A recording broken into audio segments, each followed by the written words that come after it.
Okay, ketosis. Ketosis क्या है? It is a disorder of energy metabolism in high yielding dairy animals after calving. Calving के बाद अचानक से ही एनर्जी मेटाबॉलिज्म में डिसऑर्डर्स आ जाते हैं कैटल के। In that case we call it a ketosis. ये बहुत सारे रीज़न की वजह से होता है, therefore called a multi factorial disorder.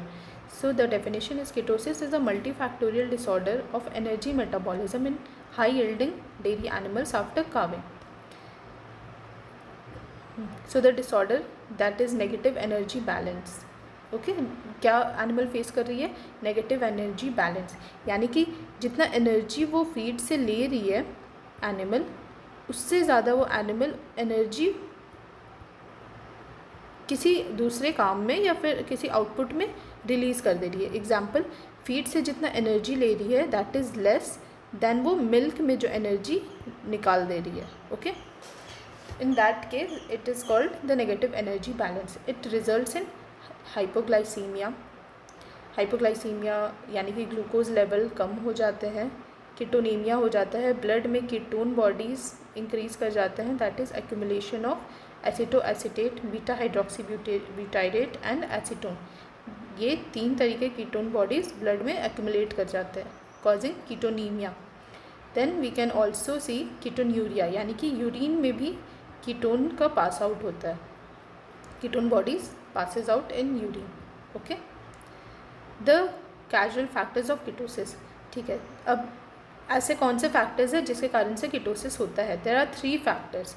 First dietary factors, second animal factor and third it is hormonal factors. Okay, dietary factors में क्या होगा? अगर आप स्टार्व कर रही हैं अपनी एनिमल को eight the time of lactation और फिर eight the time of calving, in that case ketosis का चांसेस बढ़ जाएगा. अगर एनिमल का एपेटाइट लो हो गया है देन ऑल्सो कीटोसिस की चांस, यानी कि कीटोसिस का बढ़ने की क्षमता हाई हो जाएगी. अगर आप कार्बोहाइड्रेट, अगर फीड में कार्बोहाइड्रेट लो है then also ketosis will occur in animals.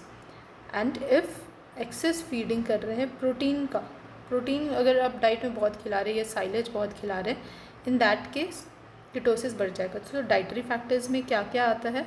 अगर आप स्टार्व कर रहे हैं एनिमल को, या फिर आप उसका एपेटाइट खुद ब खुद लो हो गया है, या फिर डाइट में ग्लूकोज या फिर कार्बोहाइड्रेट डाइट अगर लो है, और अगर प्रोटीन रिच डाइट बहुत ज़्यादा दे रहे हैं तो कीटोसिस की चांसेस हाई हो जाएंगे.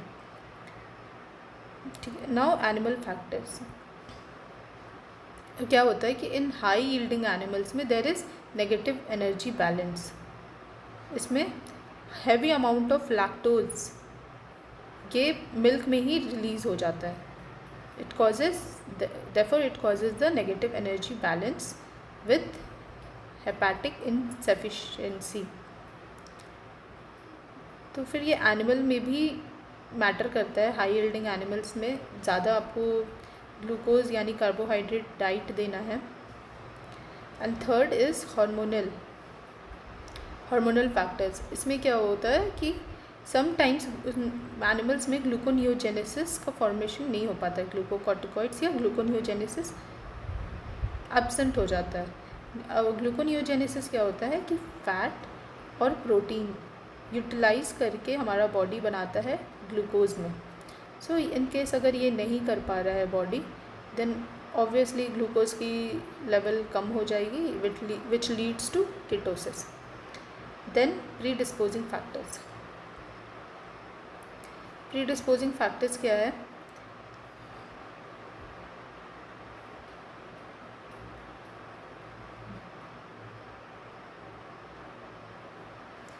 सबसे पहला जो हैवी लैक्टेटिंग क्रॉस ब्रीड्स है, यानी कि हाई यील्डिंग ब्रीड्स में हमें ये बहुत ज़्यादा दिखता है, बहुत ज़्यादा कीटोसिस दिखता है.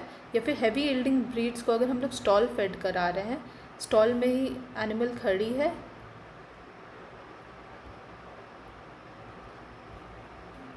और हम लोग स्टॉल में ही खाना ला के उसका दे रहे हैं, in that case it is a disposing factor बहुत ज़्यादा हो सकता है। सेकेंड, ये इंसिडेंस कीटोसिस का इंसिडेंस हायर होता है इन 3rd to 5th lactation, during 3rd to 5th lactation, between 2 weeks to 2 months after carving.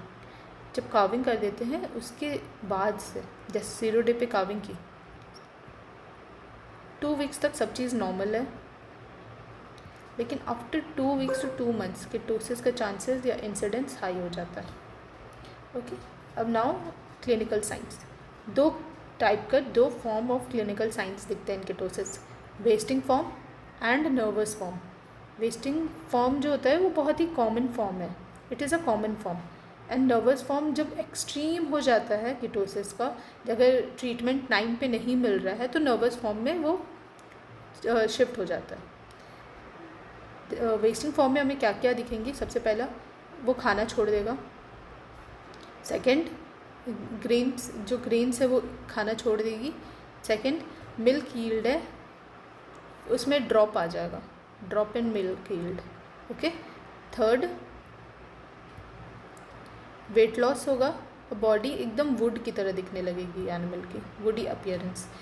Depression, abdominal pain, hang dog appearance, यानी कि एकदम लेथार्जी, डिप्रेशन, ऐसे आइज़, ड्रूपी आइज़, ये सब को बोलते हैं हैंग डॉग अपीयरेंस। बिल्कुल भी एक्टिव नहीं दिखती है, डल दिखेगी एनिमल। ओके। उसके बाद क्या है? 7th पॉइंट है हमारा कीटोन्स का फ्रूटी स्मेल होता है, स्पेसिफिक स्मेल होता है, तो फिर वो हमें ब्रेथ एंड मिल्क, यानी गाय जो सांस छोड़ेगी ना उसमें और उसके दूध में हमें कीटोन्स का फ्रूटी स्मेल आएगा। फ्रूटी स्मेल आता है कीटोन बॉडीज से, ठीक है। तो इसमें क्या क्या है? सबसे पहला, वेस्टिंग फॉर्म में the animal will refuse to eat grains, there is drop in milk yield, weight loss causing woody appearance, depression, abdominal pain, hang dog appearance and odour of ketones in breath and milk. अब nervous form में क्या होता है? अगर proper time पे treatment नहीं मिल पा रहा है तो ये further major clinical signs show करने लगेगा, that is nervous form.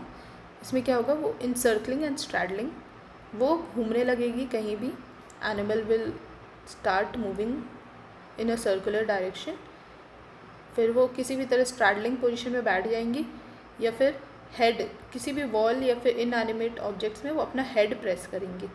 Head pushing, blindness, दिखना कम हो जाएगा। विगरस लिकिंग ऑफ स्किन को वो लिक करना स्टार्ट कर देगी या फिर इनएनिमेट ऑब्जेक्ट्स को। फिर इन this case hyper aesthesia, it means जो पेन होगा वो बहुत ज़्यादा होगा, एनिमल्स में पेन सेंसिटिविटी बढ़ जाएगा, ठीक है। नर्वस फॉर्म्स में क्या क्या है? Encircling, straddling, head pushing, blindness, vigorous licking of skin, and inanimate objects, then hyper aesthesia, pain receptivity उसकी बहुत ज़्यादा इंक्रीज हो जाएगी। डायग्नोसिस हमें obviously history, clinical signs and milk and urine cowside. सबसे पहले हिस्ट्री से हमें पता चल जाएगा डायग्नोसिस, वेदर एनिमल अभी जस्ट बच्चा दी है नहीं दी है, खाना कैसा दिया करते थे, ये सब। क्लिनिकल साइंस ऊपर पढ़े हम लोग, जितना भी साइंस दिखेगा उससे हम लोग अज्यूम कर सकते हैं, बट अगर आपको चाहिए कि प्रॉपर डायग्नोसिस हो तो उसका मिल्क एंड यूरिन से काउसाइट टेस्ट यानी रोथेराज टेस्ट कराना पड़ेगा, जिसमें कि ये एसिटो एसिटेट एंड सोडियम नाइट्रोक्लोराइड का मिल्क या फिर सैंपल के साथ रिएक्शन करते हैं, जिसमें कि एक पर्पल रिंग आता है। तो इन दैट केस ये कंफर्म कर देगा whether the animal is suffering from ketosis और नॉट। फिर उसके बाद हम लोग हाँ, सैम्पल्स में सबसे पहले सैम्पल्स हम लोग क्या क्या लेंगे? ब्लड ले सकते हैं, यूरिन ले सकते हैं और milk. Okay, blood, urine, milk. अब ये है milk fat to protein ratio. Milk fat to protein ratio अगर यही चेक कर सकते हैं for the diagnosis. Milk and urine ketone concentration are detected by reaction of aceto acetate with sodium nitrochloride. यही होता है रोथेराज टेस्ट। ओके, फिर milk fat concentration, इसमें क्या होता है कि अगर हम इसके मिल्क में देखें, अगर पोस्टपार्टम नेगेटिव एनर्जी बैलेंस है किसी एनिमल में, तो इन दैट केस जो फैट का कंसंट्रेशन होता है मिल्क में वो बढ़ जाएगा, एंड जो मिल्क प्रोटीन कंसंट्रेशन है वो डिक्रीज़ कर जाएगी। ठीक है, मिल्क में फैट का कंसंट्रेशन बढ़ जाएगा एंड प्रोटीन कंसंट्रेशन डिक्रीज़ कर जाएगी। This can also be used for the diagnosis of ketosis after postpartum. Differential diagnosis सबसे पहले हमें डिफ्रेंशिएट करना बहुत इंपॉर्टेंट है, whether it is a ketosis और other form of disease. Wasting form है, उसमें बहुत सारे सिम्टम्स ऐसे हैं जो कि दूसरे डिजीज़ के भी सिमिलर सिम्टम्स शो करते हैं। In that case it should be differentiated. Wasting में आपको डिफ्रेंशिएट करना है from traumatic reticulitis, pericarditis, diaphragmatic hernia, vagus indigestion, pneumonia, metritis, cystitis, pyelonephritis and abomasal displacement. Okay, वहीं नर्वस फॉर्म जो है, we have to differentiated, nervous form of ketosis should be differentiated from tetanus, rabies, encephalitis, lead poisoning, lactation tetany, hypomagnesaemia. Okay, in this case also क्या होता है, nervous form में जो ketosis के science and symptoms है वो इन सब में भी दिखते हैं, टेटनस, रेबीज, एंसेफेलाइटिस, ये सब। तो इसलिए डिफरेंशियल डायग्नोसिस करना बहुत इंपॉर्टेंट है। ट्रीटमेंट, तो हमें ट्रीटमेंट करनी है इसकी, तो अब क्या करोगे? सबसे पहला, ग्लूकोज की लेवल कम है तो उससे ग्लूकोज बढ़ाने के लिए we will give dextrose 25%, 500 to 100 ml। Okay, dextrose देना है 25% का, 500 to 1000 ml IV for 2 to 3 days। Then propylene glycol,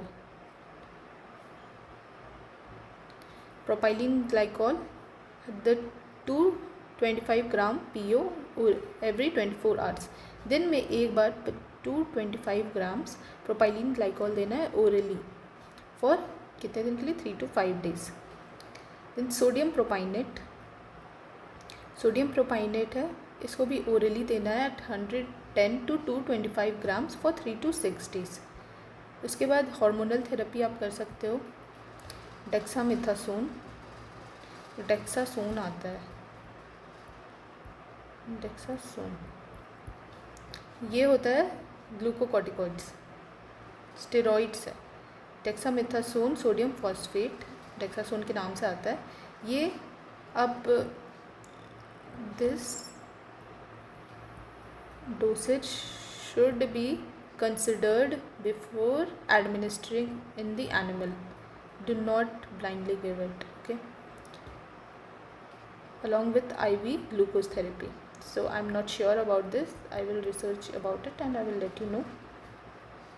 Then long acting insulin आप दे सकते हो, long acting insulin like 100-200 or 200-300 IU subcut, along with IV glucose and supportive therapy। ठीक है, then supportive therapy obviously vitamin B1 या B complex देना at the rate 10 ml IM on alternate days। feeding of फिर supportive therapy में mineral mixtures आप include करो, mineral mixtures जो that is rich in phosphorus and cobalt, वो सब आप खिलाओ एनिमल को। तो क्या क्या था ट्रीटमेंट? सबसे पहले डेक्सट्रोज देना है, dextrose 25%, 500 to 1000 ml IV for 2 to 3 days। Second, propylene glycol 225 gram PO every 24 hours for 3 to 5 days, यानी कि दिन में एक बार propylene glycol at the rate 225 gram orally खिलाना है। Then third, sodium propionate 110 to 225 grams orally for 3 to 6 days। Then hormonal therapy में you can use dexamethasone sodium phosphate at the rate will not talk about the dosage right now, but dexamethasone can be given।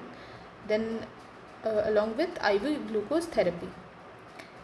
Then long-acting insulin 200 to 300 IU subcut along with IV glucose. Then supportive therapy.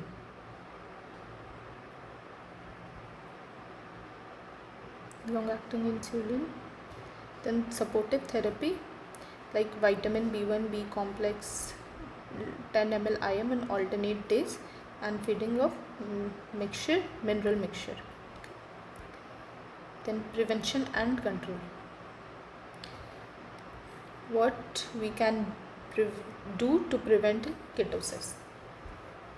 First, animal को starve या over feed नहीं करनी है at the time of calving. ठीक है, do not starve the animal और over feed at the time of calving. Give extra concentrate ration 1.5 kg per day during advance pregnancy. Pregnancy, late pregnancy या फिर advance pregnancy के time पे जो भी ration आप दे रहे हो उसमें कंसनट्रेट 1.5 kg पर डे बढ़ाते जाना. कंसनट्रेट. ओके. इन लेट लैक्टेशन, अब लाइक कार्विंग हो गई है एनिमल की, अब एनिमल दूध देना स्टार्ट करती है. ठीक है, वो अर्ली लैक्टेशन हुआ. अब धीरे धीरे क्या होगा कि जैसे वो दिन बढ़ेगा यानी कि लेट लैक्टेशन में एनर्जी जो है उसका try to provide the energy in late lactation to animal from digestible fibres से ही वो एनर्जी गेन करें. एंड जो स्टार्च होता है ट्राई दैट स्टार्च से एनर्जी जो प्रोवाइड हो रहा है वो कम मिले, बट फाइबर्स उनको बहुत खिलाना है. ठीक है, in the late lactation. And उसका ये होगा कि अर्ली लैक्टेशन में ration should be relatively high in non fibre carbohydrate. यानी कि जो अर्ली लैक्टेशन है उसमें फ़ाइबर ज़्यादा नहीं देना है, but in case of late lactation fibres ज़्यादा इंक्लूड करना होगा उनके डाइट में. Okay, early lactation less fibre and in late lactation the diet should be rich in fibre. उसके बाद monensin sodium 300 mg per head per day throughout the transition period may be used in preventing subclinical ketosis. Subclinical ketosis avoid करने के लिए मोनेसिन sodium @ 3 mg per head per day you can add in the diet. Samples क्या क्या लोगे? Blood, urea, milk for the diagnosis. Okay, that's all for ketosis. Thank you.